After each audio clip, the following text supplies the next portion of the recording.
પાટણ જિલ્લાના ખેડૂતો હવે પ્રાકૃતિક ખેતી તરફ ઝડપથી આગળ વધી રહ્યા છે.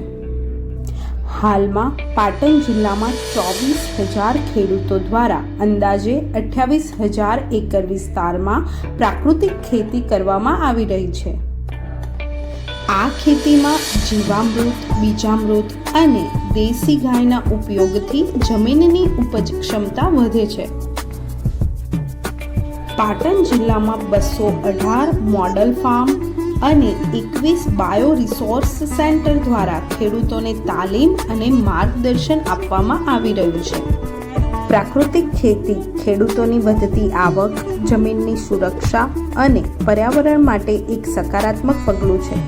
રાજ્ય સરકાર દ્વારા ચલાવવામાં આવતા પ્રાકૃતિક કૃષિના મહાઅભિયાન અંતર્ગત પાટણ જિલ્લો નોંધપાત્ર પ્રગતિ નોંધાવી રહ્યો છે.